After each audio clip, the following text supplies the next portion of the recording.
74 ইয়ার continue আপনি এখন ওই বয়সে প্রেরিত কিভাবে হন? আপনি ঠাকুরের চলছে, নাহলে আমার কিছু ক্ষমতা নেই যে আমি এটা করব। আজকে আমাকে শ্রীমন্ত গোস্বামী, সে আমার মানে নিজের লোক বলে, সে আমাকে একদিন মানে স্বপ্নে দেখাইছিল। নমস্কার প্রিয় বন্ধুবর্গ, গুরুজনদের সঙ্গে কথাবার্তা মাধ্যমে আজ আমি উড়িষ্যার নবরঙ্গপুর জেলা উমরকোটে আছি। উমরকোট মন্দিরের নাম বলে রাধাকৃষ্ণ মন্দির। রাধাকৃষ্ণ মন্দির শ্রীমন্ত গোস্বামীর প্রতিষ্ঠিত মন্দির। আজ আমার সঙ্গে যে গুরুজন আছে, ওনার নাম, বয়স, পরিচয় সম্পূর্ণ বলেন। আপনার নাম? আমার নাম হচ্ছে শ্রী মনোরঞ্জন ঘরামি।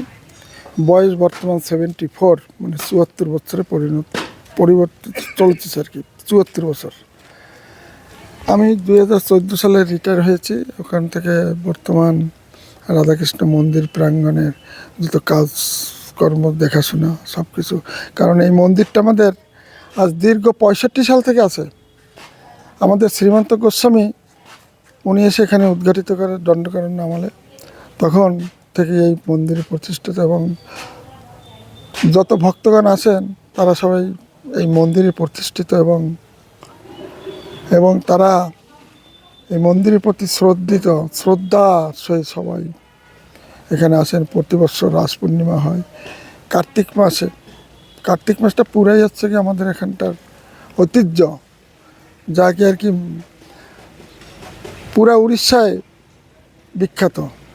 বলেন, যেহেতু এই শ্রীমন্ত গোস্বামী আমাদের হচ্ছে গিয়ে এখানকার মন্দির প্রতিষ্ঠার দাতা, ওনার কৃপায় এই মন্দির হয়েছে এবং নতুন মন্দিরের কার্য নির্মাণ চলতেছে।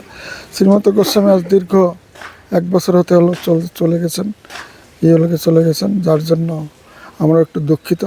তবে যাই হোক, ওনার প্রতিষ্ঠিত, বুঝলেন, ওখানে প্রতিষ্ঠিত ওনার স্মৃতির জন্য এই মন্দির সর্বাঙ্গক্রমে সমস্ত ভক্তদের জন্য এখানে আয়োজন করা হয়েছে এবং সমস্ত ভক্তরাই এসে এখানে খুব আনন্দিত হন। এবং প্রতি বছর এই রাস পূর্ণিমার সময় মানে এনরা এখানে যে আমাদের এখানে যে ভোগ চলে, খিচুড়ি ভোগ, খুব মানে সুস্বাদু, এবং সকলে এই মন্দিরে প্রসাদ পেয়ে সবাই আনন্দিত থাকেন। এবং এখান থেকে প্রসাদটা অনেক অনেক দূরে, ভুবনেশ্বর, বহরমপুর, মালকানগিরি, রায়পুর কি জগদলপুর, ওখানে সকলে প্রসাদ পান এবং সেবন করেন। এই বক্তব্য। এবার প্রিয় বন্ধুবর্গ, আমি কিছু, যেহেতু গুরুজন ব্যক্তি, হ্যাঁ, আর ওনার বয়স বর্তমান 74 ইয়ার কন্টিনিউ, আমি কয়েকটা এমন প্রশ্ন করব। আসুন প্রশ্ন মাধ্যমে বলুন। ওনাকে আর একটু ছন্দাছন্দি করা যাক। উনি উচ্চশিক্ষায় শিক্ষিত, উনি ব্যাংক এক্সিকিউটিভ অনুসারে বেশ কিছু বছর জীবন জীবিকার রিটায়ার্ড অবসর পর্যন্ত কর্ম করেছেন। তারপরে ওনার জীবনের আরও কিছু ইতিহাস আছে, যে ইতিহাসগুলো এই ভিডিওর মাধ্যমে তুলে ধরা যাবে না, কষ্ট দুঃখর ইতিহাস। আমি আপনার কাছে এইসব কথা কিছু বলবো, যে কথা বলতে যাচ্ছি। আপনার 74 ইয়ার কন্টিনিউ, আপনি এখন ওই বয়সে প্রেরিত কিভাবে হন? আপনি ঠাকুরের কর্মতে কিভাবে? ভগবানের ইচ্ছা, শ্রীকৃষ্ণের, রাধাকৃষ্ণের ইচ্ছায় কাজটা চলছে, নাহলে আমার কিছু ক্ষমতা নেই যে আমি এটা করব। আজকে দিনে ভগবান শ্রীকৃষ্ণ, রাধাকৃষ্ণের জন্য এই মানে বায়ুমণ্ডলে বাতাস পর্যন্ত গাছের পাতা হলতে পারে না, মানে মানে হলতে পারে না বা লড়তে পারে না, যার জন্য তার ইচ্ছাই আমাদের এই জীবন চলতেছে। আর এই রাধাকৃষ্ণ মন্দিরে, আমি তো রাধাকৃষ্ণ মন্দির ছাড়া এখন আর কিচ্ছু জানতে পারতেছি না, স্বয়ং শ্রীকৃষ্ণই চালাচ্ছে এখন এই নতুন মন্দির প্রতিষ্ঠা, মানে নতুন মন্দির তৈরি, এবং যত ভক্তগণ আসেন তারা দেখে দান দক্ষিণা করেন। যাই হোক, এজন্য আমরা খুব আনন্দিত।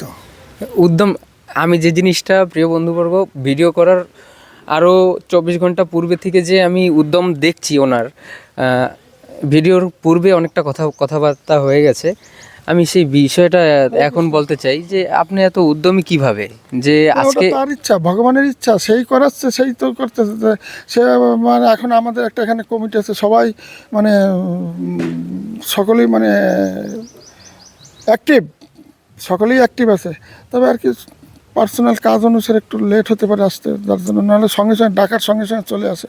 তো তার মাধ্যমে আমি একটু দেখি, দেখাশোনা করি, ভগবানই করাচ্ছে এটা, যার জন্য এই কাজটা মানে তাড়াতাড়ি হচ্ছে আর কি। অনাদির আদির কারণ, সর্বকারণের কারণ যিনি, সে তো চালায় বুঝলাম। তারপরে ইহ জগতে সাংসারিক মানে সাংসারিক জগতের ভিতরে মায়া মোহ অর্থ ধন দৌলত চারদিক দিয়ে মানুষ জড়ানো থাকে। আপনি সেরকম একটা শ্রেণী থেকে আসেন, সব রকম আপনার আপনার ব্যাকগ্রাউন্ডে সব রকম আছে, মানে যে না, জিনিসটা আমার কি ভিতরে শোনেন। আর্থিক ভালো মন্দ, তারপরে আপনি এই সামনে চলেন না, প্রতিটা এটা আমার মুহূর্তে। কর্তব্য, এটাই আমার কর্তব্য। যতদিন বেঁচে থাকি তার গুণ, তার নামেই বেঁচে থাকি। এখন মানুষ কত বছর আর বাঁচবে? মানুষ তো বেশি হলে 100-120 বছরই বাঁচে। তার মাধ্যমে হচ্ছে একটু কর্মটা ভালো করলে, কর্ম ভালো হলে ভগবানই তো বলে কর্মের তোমরা ফল চেয়েও না, ফল কাজ করো না, কিন্তু কর্ম করে যাও, তা ফল দেওয়ার মানুষ সেই মালিক। তাই বলছি, সেজন্য একটু উদ্যম এই জন্যই আসে যে আমিও তো সকালে উঠে একটু হাঁটাচলা করি, ঠাকুরের নামে গুণগান গাই, তার জন্য আমি ভালো আছি। আর তার ভিতরে তার একটা কথা আছে যে সেই কথাটা যদি আপনি ধরেন তাহলে আপনার অনেকটা রোগ কম থাকবে এবং হবে না। যেমন শ্রীকৃষ্ণ বলেন, কৃষ্ণ ওং নমো ভগবতে বাসুদেবায় নম, ওং নমো ভগবতে বাসুদেবায় নম। তবে তার কথার জন্য একটা কথা মনে রাখবেন, হে কৃষ্ণ করুণা সিন্ধু দীনবন্ধু জগৎপথে গোপেশ গোপিকাকান্ত রাধাকান্ত নমস্তুতে কৃষ্ণায় বাসুদেবায় হরে পরমাত্মায় নম, ওং নমো নমো। এই কথাটা সব দিন সূর্য ওঠার আগে একবার মন্ত্র পাঠ করবেন, দেখবেন আপনাদের রোগ নিরাময় হয়ে যাবে, কোনো রোগ আসবে না। শ্রীকৃষ্ণ নিজেই বলছেন। তাই সেটা একটু সংকল্প করি, তাই তার কথা অনুসারে একটু বুঝি, তাই সেটা বলি বলে ঠাকুরের কৃপা আশা করি সেই ভালো রাখে। এই আমার বক্তব্য। না আর কি আছে? আমি আমি কিছুক্ষণ পূর্বে আপনারা যা এই যে ভিডিও দেখছেন, তার রেকর্ডিংয়ের কিছু সময় পূর্বের মানে অতীতের আপনার সাথে বার্তালাপ হয়েছিল। সেই বার্তাতে জানা গেল আপনি উদ্যমী শ্রী শ্রী শ্যামন্ত গোস্বামীর একটা মূর্তির হ্যাঁ, যে আয়োজন আপনি করছেন, যেটা কি আপনার মনের উদ্যমের সহিত, মানে ওই জিনিসটাও আপনি প্রেরণা পাইলেন কোথায়? ওটা একদিন আমাকে শ্রীমন্ত গোস্বামী, সে আমার মানে নিজের লোক বলে, সে আমাকে একদিন মানে স্বপ্নে দেখাইছিল। সে স্বপ্নে দেখার পরে তাকে দিয়ে না, এটা তোর দ্বারাই হবে, নাহলে হবে না আর কেউ। তাই আমি সেই জন্য উদ্যম নিয়ে আমি যাই হোক এখান থেকে শ্রীমন্ত গোস্বামীর ফটো পাঠিয়ে দিই রাজস্থানে। রাজস্থান থেকে ওখানে তৈরি হচ্ছে, ওটা আগামী জন্মাষ্টমী মানে কার্তিক মাসে জন্মাষ্টমীর দিনে ওটা এখানে প্রতিষ্ঠা হবে আমাদের রাধাকৃষ্ণ মন্দিরে। তাই সকলের নিমন্ত্রণ, সবাই দলে দলে আসবেন এবং এখানে প্রসাদ নেবেন এবং নাম কীর্তনে উপভোগ করবেন। উমরকোট রাধাকৃষ্ণ মন্দির, ডিএনকে, বাস, নবরঙ্গপুর জেলা, ডিএনকে বলে, দণ্ডকারণ্য ডেভেলপমেন্ট অথরিটি হিসাবে, মানে ওটা অ্যাড্রেস ডিএনকে বলে দণ্ডকারণ্য প্রতিষ্ঠা। তাহলে প্রিয় বন্ধুবর্গ, আমরা সেই মন্দির প্রাঙ্গণে আছি, সেই মন্দিরের পরিসীমার ভিতরে আছি। এই যে আপনারা দেখতে পাচ্ছেন, এই যে বর্তমানের রাধাকৃষ্ণ মন্দির, আর এই পাশে আপনারা দেখতে পাচ্ছেন কনস্ট্রাকশন কন্টিনিউ আছে। ভিডিওটি মুভমেন্ট করা হয়নি, যার কারণে আপনারা দেখতে পাবেন পরবর্তীতে। এই মন্দির প্রতিষ্ঠাটা দেড় বছর কি 2 বছর ভিতরে হয়ে যাবে, রাধাকৃষ্ণ মন্দিরটা প্রতিষ্ঠা হয়ে যাবে। তবে যা এখন কাজ চলছে, কনস্ট্রাকশন চলতেছে, এটাও ঠাকুরের ইচ্ছা, সে যখন যা করাবে তাই হবে। আর সকলের আপনাদেরও আশীর্বাদ থাকুক যে আমাদের এই মন্দিরটি যত তাড়াতাড়ি সবাই আনন্দ উপভোগ করি, ইত্যাদি ইত্যাদি। অনেক অনেক বিষয় রয়েছে বন্ধুবর্গ। অতি কম সময়ের ভিতরে একটু বার্তালাপ রাখার চেষ্টা করলাম। এবার আমরা আশা করতে পারি যে কিছুটা তথ্য হয়তো আপনারা পেয়ে থাকবেন, যেহেতু ঘরামি দাদা,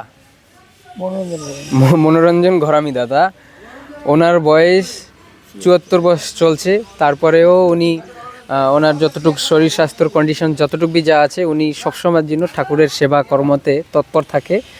আজকের ডেটে সেই জিনিসটাকে আমি লক্ষ্য করে বললাম যে আমিও অনেকটা খুশি যে আমি আপনাদের ভালোবাসায়, আপনাদের আশীর্বাদে আমিও অনেক অনেক গুণীজনদের সঙ্গে সংস্পর্শে আসতেছি, আর তাদেরও বার্তালাপ আপনাদের সামনে এই ইন্টারনেটের স্রোতের মাধ্যমে আমি স্থাপনা করতে পারতেছি। কোথাও না কোথাও আমিও অনেকটা ব্লেসিং, আর আবারও আশা করব আপনারাও একটু আশীর্বাদ রাখবেন আমার প্রতি, যেমন আমিও আরও তথ্যমূলক ভিডিও করতে পারি, আপনাদের সাথে শেয়ার করতে পারি অনেক অনেক তথ্য।